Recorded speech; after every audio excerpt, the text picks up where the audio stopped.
ว่าการดานั้นกลายเป็นหางสามีแยกทางใกล้ห่างจากน้องบ่สนปล่อยให้น้องซ้ำละกำเลี้ยงลูกหนึ่งคนแฟนเก่าคืออ้ายสุดทนอีต้นนางอยากมาดูใจหลายปีอ้ายจากจำภาพเมื่อน้องเลือกเขาบ่เครียดน้องเหงาเรื่องเก่าให้มันผ่านไปยามนี้น้องเจ็บอ้ายยิ่งเจ็บกว่าน้อง3 ใบพร้อมที่จะให้อภัยอาสาปัวใจนวลน้องคนดีบ่สนคำคนบ่สนถึงไผจะว่าอายถึงสาคำที่ว่าน้องมีลาคีแม้นมีลูกติดบ่เก็บไปคิดแม้นเสี้ยวนาทีลูกเพียงคนเดียวเท่านี้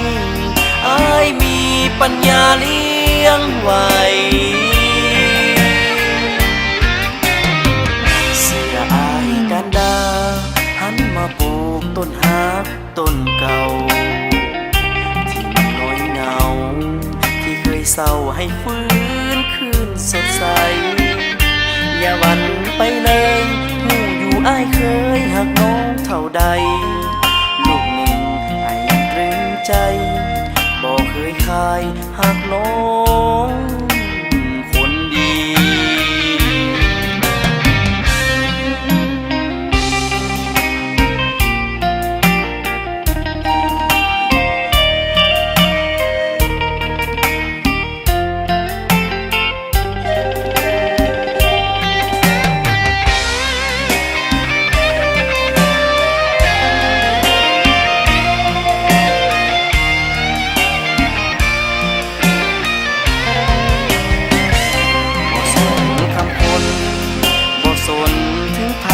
จะว่า